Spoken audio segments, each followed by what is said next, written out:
Welcome to the Justin Ng Show, where real entrepreneurs and investors reveal how they turn humble beginnings into high-impact ventures. From bold moves to capital raises, we unpack what it really takes to build and scale greatness. Let's go check it out. What happens when clinical medicine, research, and entrepreneurship collide? Today, we break down how a physician-scientist builds companies, teams, and systems that actually work, plus the hiring framework he uses to build lean, accountable teams. Welcome back to the Justin Ng Show. I'm joined by Dr. Jeysen Yogaratnam, a surgeon scientist and founder operator who blends clinical insight with business execution. We'll talk health ventures, go-to market in regulated spaces, and the finance ops habits that keep innovation moving. Dr. Jeysen, welcome to the show. Awesome. Thank you so much, Dr. Jeysen, for joining us here today at the podcast mention. I appreciate your time today. Thank you so much on a Good Friday. So basically, how I started is just to ask you like how it all started for you from humble beginnings to where you are right now. I know you went through like medical school, PhD, and everything. So give us like a high level sense of like how it started for you and where you are right now. Yeah, sure. Thank you so much, firstly, for inviting me. It's very kind of you. You're welcome. Yeah. As you know, Justin, I was born just like yourself in Malaysia. Yeah. Born in Malaysian. Kuala Lumpur. When I was growing up, I lived with my grandparents initially in a small town called Ipoh. Oh, yeah. Very very popular for its chi chong fan and char kway teow.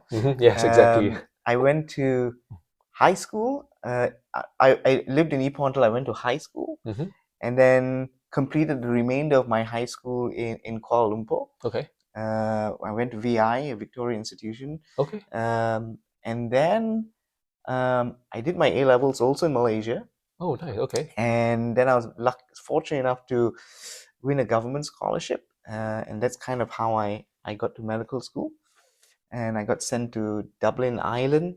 Nice. Spent 6 years there. It was beautiful. At the time there were not many foreign people living in Dublin. It's one of those newer destinations that wasn't very popular.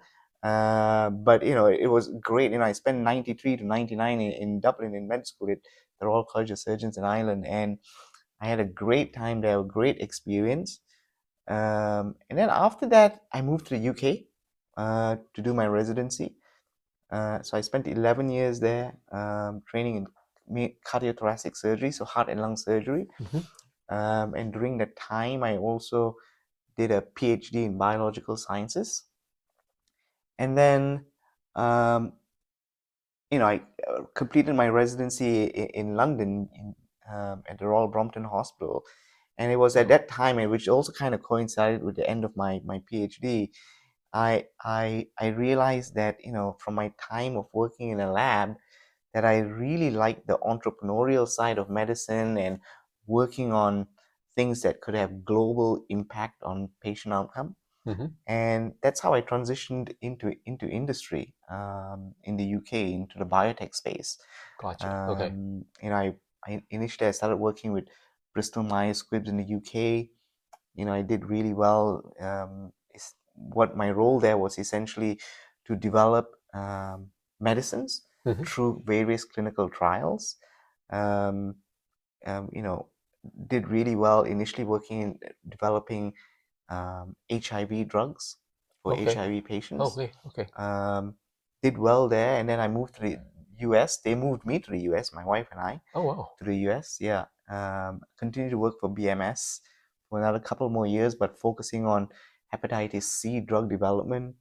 At the time, there was no cure for hepatitis C, so I was very fortunate to be able to work on programs that eventually led to curing hepatitis C. Oh, wow. That's amazing. It was great. And then I moved to Boston to work for another huge biotech company called Vertex, working again on developing other types of chronic hepatitis C drugs, and working on oncology programs, developing drugs to improve patient outcome for various different types of cancers. Wow. Okay. And that was when, during my time at Vertex, was when I was very fortunate to have been accepted into the MIT Sloan School of Business. So I did my MBA Wow. at MIT. MIT. Okay. Yeah. Spent about 4 years in Boston. And then again, I was very fortunate that one of the collaborators I was working with during my time at Vertex, his company in the Bay Area got bought up by Johnson and Johnson. Mm-hmm. And so he was growing his team, and so he invited me to work in his group in the Bay Area. And so that meant we moved from Boston to the Bay Area. Back to the Bay Area, Yeah. And that was great. It was a great experience living in the Bay Area. I think we lived there for almost 9 years. Really liked it, really enjoyed it, really enjoyed, again, developing many different types of drugs for chronic hepatitis B, for influenza. And it was during that time, after my MBA, and during that time in the Bay Area, because you're surrounded by so many people who are into entrepreneurship, Mm-hmm. I decided to also use my experience and knowledge that I'd gained from my time at MIT to essentially start up my own business. And that's kind of how I slowly blended into entrepreneurship. Mm-hmm. Okay. And to be honest, my initial goal was just to start up a little small biotech consulting company. And this was while we were still in the Bay Area. But what I realized is, as I was putting together this small consulting company, which initially was only meant for myself, I realized that as a small solopreneur at the time, I needed to have so many different tools to run a small business. I needed to have something for accounting, something for project management, something to run a CRM, something to promote the business, some way of connecting all the various financial accounts myself with the customers. And that's and I was paying for all this. And every month you could see that it was costing me a lot of money, paying for all these different tools. And you have to market yourself also, right? Yes. So it was costing myself a lot to pay for all these tools, and it was taking up a lot of my time also, just managing these different tools which were necessary. And that's when it hit me, as opposed to trying to use all these tools for myself, I realized that many other small businesses and solopreneurs, or 2 or 3 people in a small business, they were experiencing the same problems. The 3 common problems for small businesses and why many fail are because, they run out of money because they've got so much outgoing, but not as much coming in. Okay. Right? Many of them, you don't even know they exist because they do not promote themselves well enough, right? And finally, many solopreneurs or small business owners that have small companies, they just don't have the business acumen. They just need a little bit of help to help them run their business, a little bit of training. And so that when I finally came to that sort of understanding, I realized that there's an opportunity out there to create essentially an all-in-one platform that targets small business entrepreneurs. And that led to the birth of my current startup, AzAverze, AzAverze. So AZA is Aza, and in Sanskrit, Aza means hope. So I combined Aza with universe to create AzAverze, so hope universe. Okay. Yeah. That's interesting. Okay. And what I did is I created a platform that essentially is focused on small business owners, but integrated into this platform some simple tools that all business owners will need when they first start out their business. So our platform, it has accounting tools using QuickBooks. We have project management and CRM using Monday.com.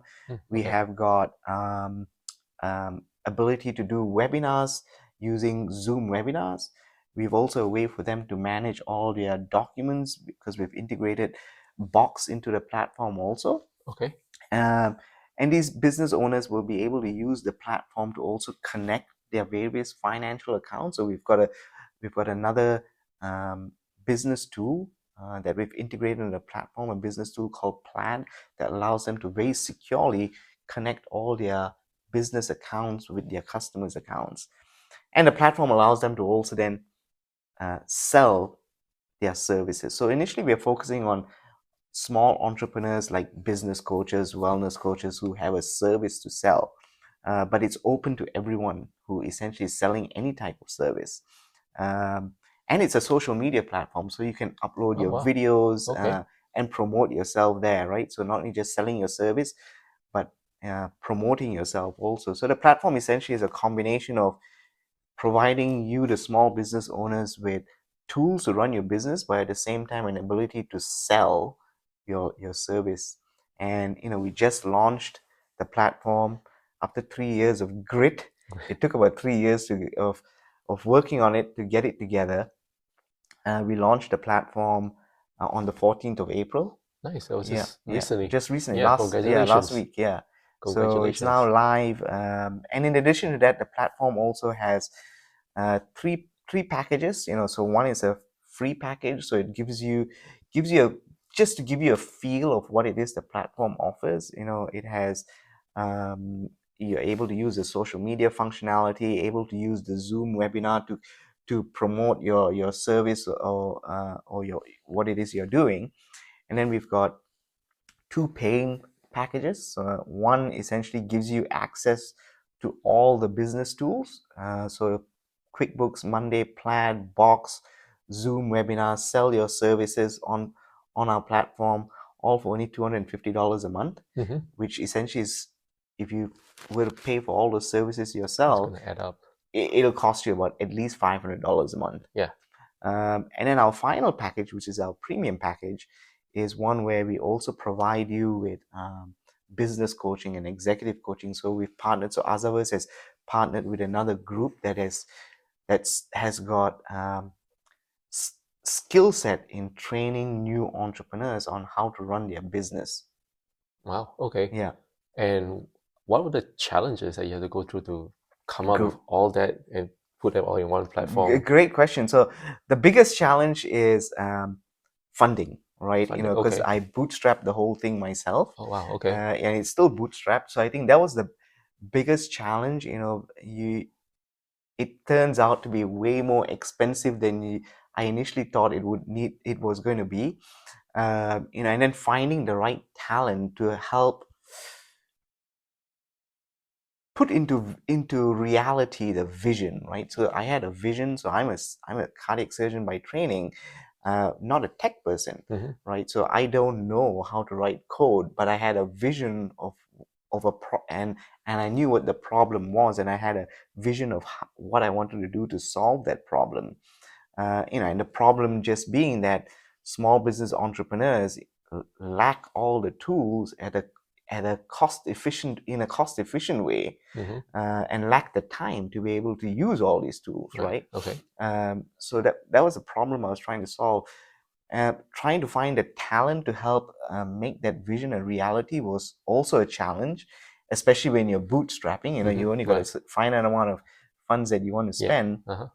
But we eventually did it, and now the new challenge is, how do you market and sell the product, right? So this is now the new phase that we're in. How do you get yourself out there, create awareness for AzAverze, and get people to sign up and use these tools, or use a platform that has been built for them. Right. And while you were still bootstrapping, were you able to raise capital for it as well? All my own money. Oh wow. Okay. Yeah. So every cent that's gone in it from up until now has been all my own personal, savings. Okay. Right? And now you're going to be focusing on the marketing side and side. So now what I'm looking for, in terms of now helping scale. So we've got a scaling strategy too. In terms of helping to scale, we will need affiliates and channel partners, right, to help us gain exposure. And when I say channel partners, there are people like, for example, the platform is designed for new small business entrepreneurs, right? And when you're a new business, for example, and you want to create your entity, the first place we would go to is something like a LegalZoom or Zen Business, right, where you go to create your entity.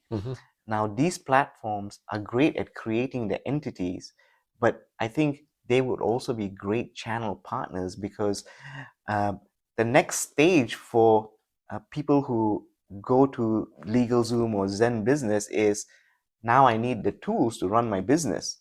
So if there's a way to create a collaboration with these type of channel partners, not only will business owners be now going to, say, LegalZoom to create their entity, but now LegalZoom will now be able to provide them, for example, with tools to run their business. So these are sort of channel partners I think that would be useful. So we're trying to figure out ways of how we get in touch with various channel partners. Another channel partner could be like the Chamber of Commerce, right? A lot of people join the Chamber of Commerce. A lot of small businesses join the Chamber of Commerce. And they join the Chamber of Commerce primarily for networking purposes, right? But it's also a way of essentially partnering with a group that has access to a lot of small business owners who are looking for tools to help them run their business. Okay. And how is that going so far? Have you reached out? Yeah, so we've just started that process. At the moment we are relying on affiliates, and my business partner who's helping with the business coaching side of things. They've got access to lots of different small businesses. But yeah, we just started the outreach to the various channel partners, and hopefully we'll be able to grow together. Nice. Okay. And while you're still bootstrapping and running all this, are you still doing your consulting business? No, so I'm actually a biotech executive. Okay. So I'm part of small biotechs and help these, because I've got a lot of experience in the biotech space. So I currently also help a lot of biotechs essentially figure out how to develop their drugs. Right. Okay. Yeah. Nice. Okay. And so you still have that going, and you still have that your AzAverze going. Yeah. And now the main thing right now is using to bring inbound Correct. clients. So as we were talking about just now, I think now the key is really creating awareness, getting out there so people know about AzAverze and what AzAverze does and how it can save small businesses time and money. And then at the same time is inbound, right? Getting people to sign up for what it is we are providing. Okay. And I guess when you get people to sign up to, you're going to get the testimonials to build out, and from there you can grow organically. Correct. From there. So at the moment, a lot of it is through social media. Okay. And have you got any traction yet coming from that? Yeah. So what we did before we actually launched is we had a coming soon page, which we promoted, and that's coming soon page had its own sign up, and so a lot of people signed up through the coming soon page. And now that we've officially launched, all those people now transition onto the platform, and the platform is built such that you get 2 months free to begin with. So you get 2 months to essentially experience all the tools on the platform, and then then you start paying from the third month onwards. So that's how we've got traction. Right. Okay. Yeah. Are you only focused for people who are small business in the medical field, or it's open? It's open to any professional service entrepreneur. So if you're a business coach, health and wellness coach, if you are a freelancer, if you are an accountant, right, selling services, if you're an event manager, if you're a dog walker, really? professional dog walker, it's open to anyone who has a service to sell. Okay, so it's like mostly targeted for like service-based entrepreneurs. Yeah. Okay. And are you planning to also outside of bootstrapping, because you're just gonna raise capital as well for it? Exactly. Yeah. So we are now in the process of trying to reach out to potential partners. So we want to grow the team, obviously the internal team to begin with. And I think one of the things that I'm looking for now is someone that can run sales and marketing. That's the biggest thing I think we need. And we've got a scaling strategy, and part of the scaling strategy is building in more AI capability. The platform's already AI powered, but there are a number of other AI capabilities that can be built into the platform. So, but I think to really do that efficiently, there would need to be someone within the internal team who has experience building AI powered platforms, right? So I'm looking to partner with someone who's got that sort of skill set. And at the same time, there's a lot of blockchain capability that we want to be able to integrate into the platform. So we've got ideas on how to monetize that blockchain that exists within the platform, right? Because within the platform, there are going to be users doing many different things, right? So each of those things is a transaction on a blockchain. So there's ways of essentially using that information to gamify the platform. Wow. Yeah. So so all this is in the works. And in terms of fundraising, we are looking for partners that see the vision and want to help scale the company. Okay. And did you find any difficulties yet, like going through finding partners that? Yeah, I think a lot of people, are good at talking, but when it comes to actually executing on what it is they say, they tend to be a little bit slower. And I think it's not really a challenge. It's really trying to find the right person that really wants to help, right?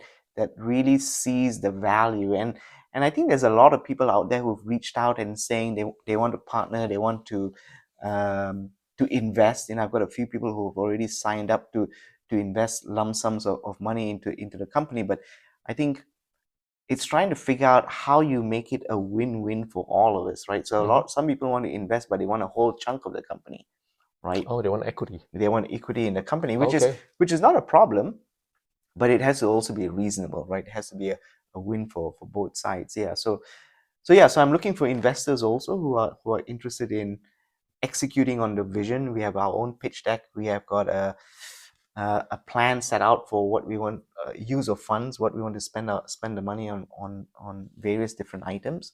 So it's just a question of finding the right partner. Okay. And have you used any platforms in order for you to raise that capital so far, or you just going No, through it's word of mouth right word now? of mouth through networking, meeting people.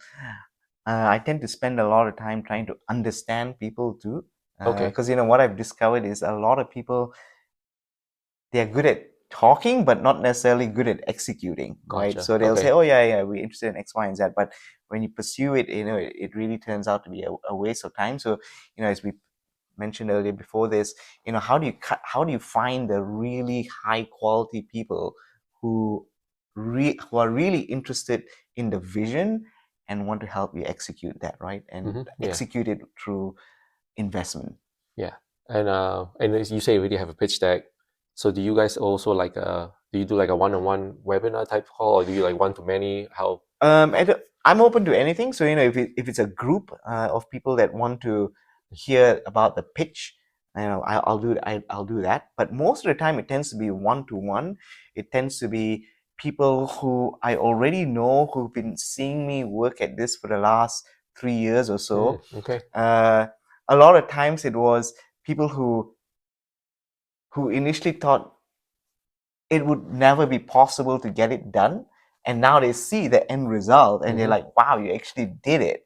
Let me see how I can get on board and help you to the next stage, right? Because I think trying to put together a SaaS platform as a non-technical founder and as a solopreneur and someone who's bootstrapped it is not easy. It takes a lot of grit and determination to do that. And I think that's the story, right? If you are able to follow through on the commitment and come out with a product at the end of the day, people see the commitment, Right. and that's what attracts the investors. I think investors are attracted to not just the platform but the story behind the platform. Okay. Who's behind the platform? Right. Okay.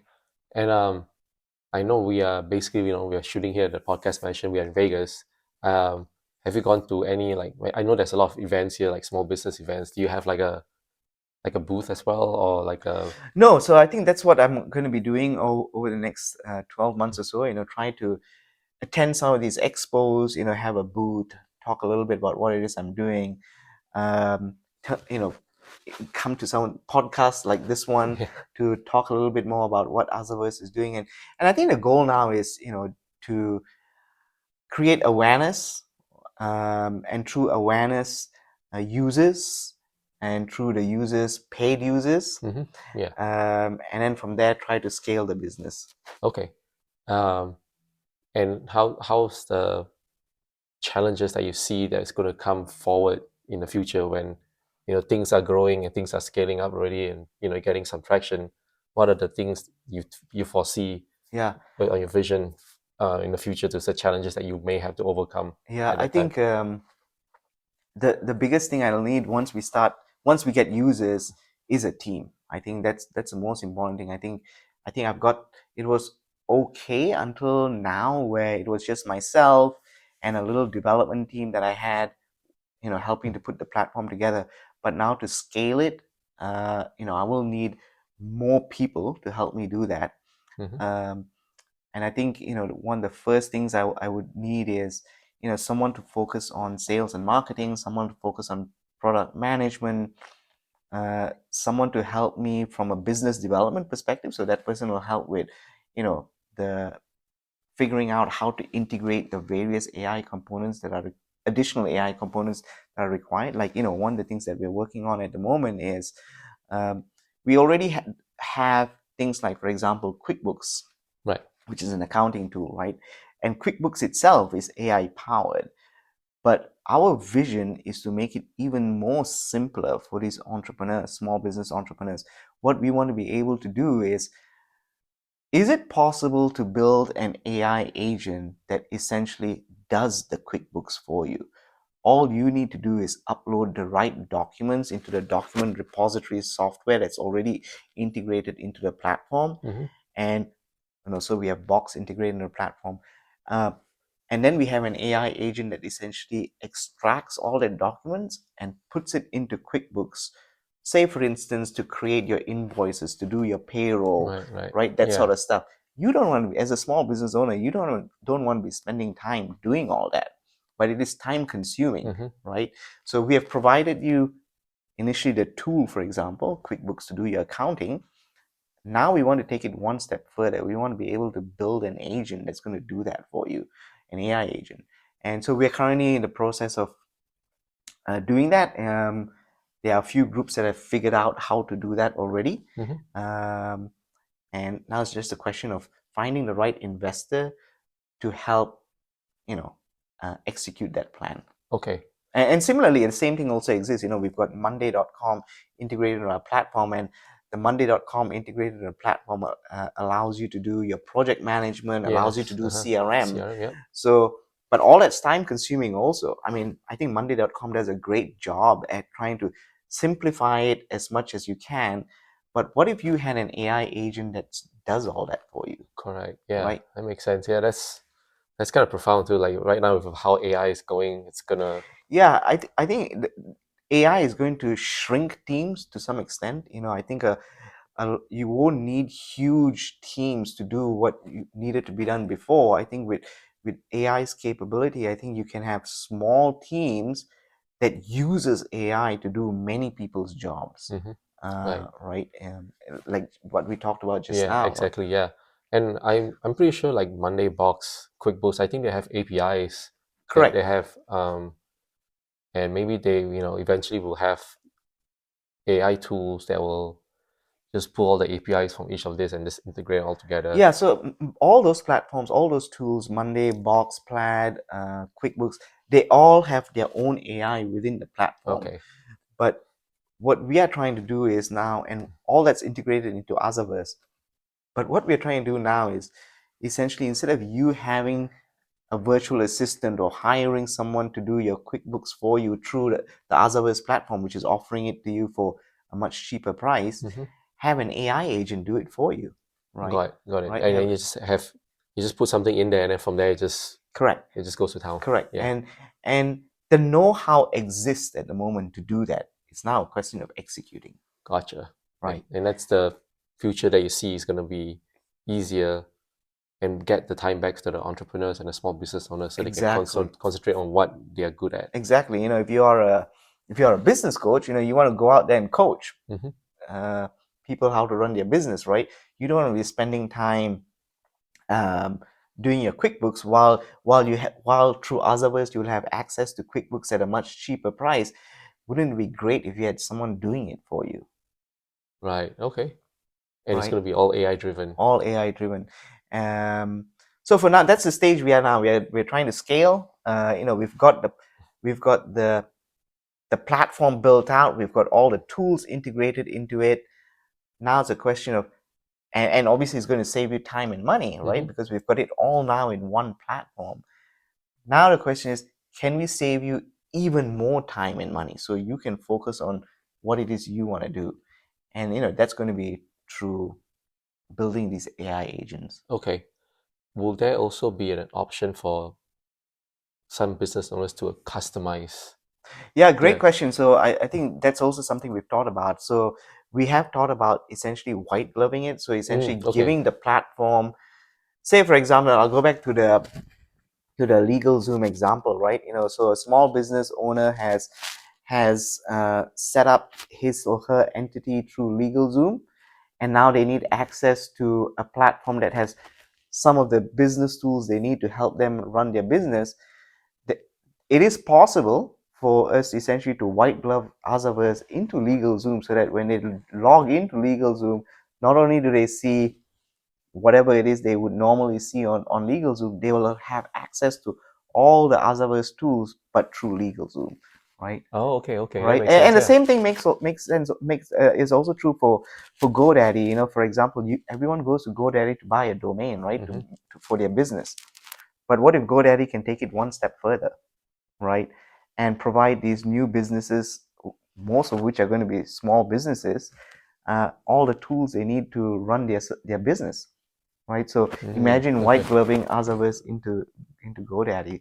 So those are the type of things that we envision, but it requires partnerships. Right, exactly. And that's like the future right now. Yeah. And same again, like for example, the Chamber of Commerce is another good example, right? Chamber of Commerce have a lot of small businesses join the Chamber of Commerce. Not only can we collaborate with chambers of commerce to give their customers access to business tools, but also AzAverze could also be white gloved into the Chamber of Commerce platform also. Wow. Okay. Yeah, that's really amazing. Yeah, because I know, if I'm not mistaken, I think Wix has a place where when you go online there and then start building a website, they integrate like a Google suite or something into your domain, and you can just go through that as well. Correct. So it kind of sounds similar to that. And I guess like switching ways. Like I know you're also like working on other things outside of AzAverse too. I know we talked about it before. Like you're also looking for like multifamily opportunities. Yeah. And that's something on the site that you're also working on. And yeah, I think I recently got introduced to the multifamily investing concept, or multifamily apartment investing concept, and I thought I've been to a few courses. I've read many books about it already, so I've got a good understanding of it. But the more and more I read into it, I get to understand essentially what is commercial real estate, right? It's not just multifamily. It's a broader topic of commercial real estate investment. I've come to realize that there are many types of commercial real estate investment, not just multifamily. You can invest in hotels. You can invest in storage space. You can invest in land. And initially, while I was attracted to the multifamily option, I think it's not as straightforward, as simple as some of the people who purport it to be, right? One of the challenges is that, and I've been to some of these courses, and the hook to get you in is, oh, you can invest in multifamily with no money of your own. True, but not true also. Not many people actually do that. The majority of people end up having to fork out their own money, either initially through paying for some education or eventually paying upfront to be a limited partner of a multifamily, right?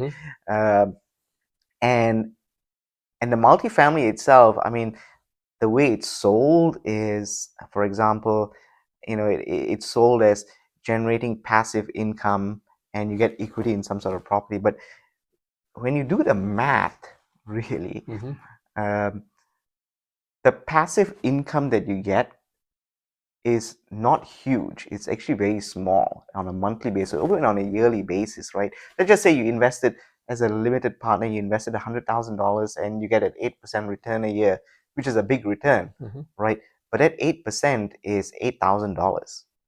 Right. Yeah, it's not going to take you very far. $8,000, but you've invested $100,000, right? Into that investment scheme, right? So unless you've got a huge portfolio, the passive income is going to be pretty low. But to have a huge portfolio, you need to invest a lot, right? And then the other piece that they focus on is, you're going to get equity, and when they exit, you're going to get a lot. But in general, that sort of investment essentially requires you to invest for at least 3 to 5 years. So your investment is locked up. You can't even withdraw it, right? Because of the terms of the investment. So it really depends on number one, if you think that sort of passive income is going to make a huge difference to your life, and you're okay with locking up your income for a long period of time, or minimum 3 years. But that essentially led me down the path of, okay, what else is there in the commercial space? Clearly, I don't think investing in residential properties is a good investment, because you don't get the best loans when you invest in residential property. You get the better loans when you invest in commercial real estate. But I'm also not 100% convinced that multifamily is the best commercial real estate investment. I've recently come across, and I am no expert at commercial real estate. I'm just telling you what I've learned by myself through going to courses and reading books. I think what seems more attractive to me,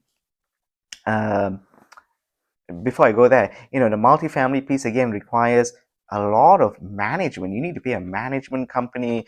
It takes you a long time essentially to even get one deal. You probably have to go through 10 deals before you get one deal, right, that you think is worthwhile. But I've come across more recently the interesting concept of investing in storage space. Yeah. And storage space can be less expensive. Investing in storage space can be less expensive, but at the same time requires less management, because people who buy storage spaces, all they're doing is putting stuff in there. Or maybe they're running their own business in a storage space, right?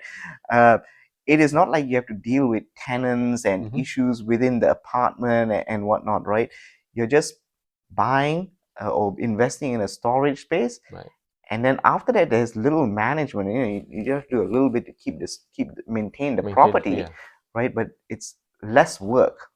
And storage space, especially these days, I think,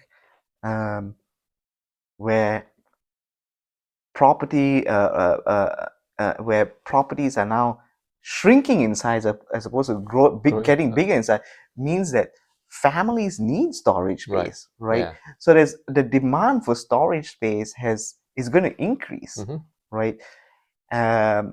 Especially now that the cost of housing is going up, people are not going to buy big houses; they're going to buy smaller houses. So they're going to need to put their stuff somewhere, right? Or downsize, or even if they're not downsizing, they still will need somewhere to put their stuff, right? Because there's only a limited amount of space in your house or in your garage, right? So I think that sounds attractive to me. Getting into the storage space investment sounds attractive. And the other piece that I think is attractive that I recently came across is essentially buying the land, right, and essentially developing the land. Investing in land and then developing the land, because again, there's not enough properties not enough Right. houses. People will need to build houses. Right. To build houses, you will need land. Land, yeah. Right. Exactly. Right. And so I think that's an interesting option. Getting into that sort of space. And then there's the concept. I recently came across, people who are essentially converting office spaces into apartments, or converting hotels into apartments. Yeah. I think that's also interesting, because I think there are so many hotels, but not all of them are profitable. Especially the smaller hotels are not very profitable at all. But there's an opportunity to add value to those sort of things, right? Yeah. And make it profitable. So the goal is not to bring tenants in, but to convert that building into something that you could sell off. Right. Exactly. Right? Yeah. So I think there are lots of other things that are more interesting and probably more exciting. And this is coming from someone who doesn't know much about real estate, but just from reading a little bit and going to different meetings and going to different courses. At the moment, I'm not convinced that multifamily real estate investment is the be all and end all that those who sell it say it is. Okay. Right? I mean, just speak to. I mean, they'll always tell you, "Oh yeah, I've got X million under management," right? But do you know the hassle they have to go through to get that, and the challenges they have to go through on a day-to-day basis, right? Yeah. Right? To go through all that, to get all that, just to get the first one. Just to get the first one, right? Yeah. And then really to make it worth your time and to build wealth, you need to have a huge portfolio, right, of multifamilies, right? Yeah. I think if you have 2 or 3, to be honest, is not worth your time. But you just have to build up that portfolio. You have to build up that portfolio, right? Yeah.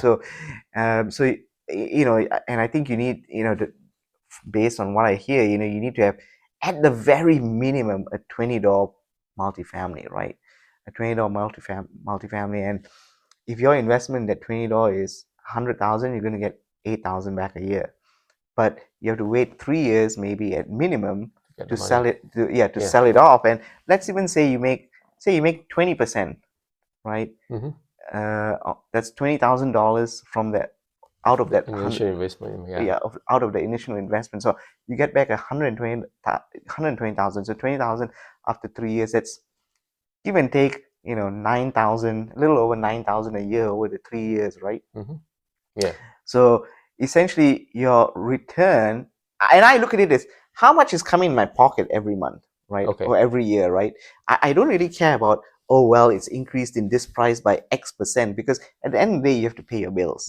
Right? You have to live your life, right? So it has to be about, okay, how much is in my pocket at the end of the day, at every month, right, or every year. But in the example, and I could be wrong, but in the example I just gave, your initial investment of 100 grand is going to give you 8% back, and then after 3 years, it's going to give you another $20,000, right? So each year, technically speaking, over that 3 years, you're about maybe $18,000, right? $18,000 is maybe what, $1,200 a month, or $1,500 a month. Is it going to change your life? Probably not, but maybe for some people. For some people, yeah. Exactly, and that's why I think, as I always say, if you really want to grow your wealth, invest in yourself, invest in your own business, right? Okay. Because you have more control over that than investing in something else, whether it's multifamily, whether it's whatever, right? If you invest in your own business, you have complete control over how you grow it, how you scale it, how you get returns from it, right? The more effort you put into it, the more you're going to get out of it. Right. And that's been part of my focus also. I spent more time and money and energy in building my own business, because hopefully it will be a wealth generator that I have full control over. Correct. Yeah. Right. As opposed to, I must wait for this property to appreciate in price, or I must hope that I'm going to get an 8% back. You have no control over it. What if 2008 happens again? Right. And then everything will be... Everything's lost, right? But if for whatever reason there's an economic crisis and you own your own business, you're in complete control of pivoting how you want to manage that business, right, to generate revenue. So that's why I'm a great believer of entrepreneurship and running your own business. Nice. Okay. And that's where AzAverze came from. And that's where AzAverze came from. Yeah, I could have. I'm not saying it was the right thing or wrong thing to do, starting your own business, or at the time, I decided that maybe investing in real estate may not have been the best, may not be the good thing to do, or maybe the good thing to do. I don't know. But the way I look at things is I think that the more you can invest in yourself, into something that you can control, the more likely you are to eventually build wealth. Whereas if you're investing in someone else, you have no control over that someone else or something else, right? And if you look at all the most successful entrepreneurs in the world today, okay, let's look at Elon Musk, for example. Seeing as he's in the headlines so frequently, yes, I'm sure he's got a real estate portfolio, but he invested in himself first. I think his first company was PayPal. Him and his cousin built PayPal together, right? Yeah. That was their first business. And that became a huge success. And why? Because he saw a problem, he decided to want to address it, built his own company, solve the problem, move on, sold PayPal, moved on to something else, right? And you look at many other successful entrepreneurs, that's what they do. If you look at Bill Gates, same thing. You look at Jensen Huang for NVIDIA, same thing also. Not to say these guys don't have real estate portfolios, but that comes later, maybe in their wealth generating process, right? Okay. Once they've built out their own business and they've got so much cash flow, that's when I think it's a good time to say, you know what, yeah, I'm going to invest in real estate, but I'm not going to invest $100,000. I'm going to invest $1 million, right? To diversify their... Right, but if I invest $1 million, I'm getting $80,000. That's not a small, 8%. That's not a small amount. Right, exactly. Right? Yes. That's not a small amount. So it just depends on the person's where they are and how. Yeah, and I think it's always very tempting to want to say, oh, someone turns up and say, oh, I've got this great investment opportunity. Do you want to invest? It's very tempting to just fork your money out because someone else is going to do everything for you, as opposed to you saying, I'd rather keep that $100,000 and build something of my own. Wow. Okay. Yeah, that makes sense. Yeah, that's profound. Yeah. Right. Yeah. And if I can say, build a business that generates $100,000 in cash flow, you can have it. At a later on in time, as an investment. Wow, that's amazing. That's very good way, a different way of thinking that, yeah, that's profound actually. So I truly appreciate you sharing that. Yeah. Yeah. Well, I guess in conclusions, I guess you can let us, the audience, know, like, where can they reach you? What's the website for AzAverze? Yeah, so the website, I can be reached through the website. So the website address is www.azaverze.com. So www.azaverze.com. There is a button there that you can click to book a call with me. I'm more than happy to take you through what the platform does. And similarly, if you're looking for business coaching, or I've got a team of people that will help you to solve whatever problem it is you're having in your business and help you scale your business at the same time. Okay, perfect. Well, thank you so much again. Thank you, Justin, for having me. Thank you so much. Very nice of you. Thank you so much to Jeysen, Bill Walsh, and the Podcast Mention for this opportunity to shoot a podcast here. So thank you so much. Thank you so much. Appreciate it. Thank you, Justin.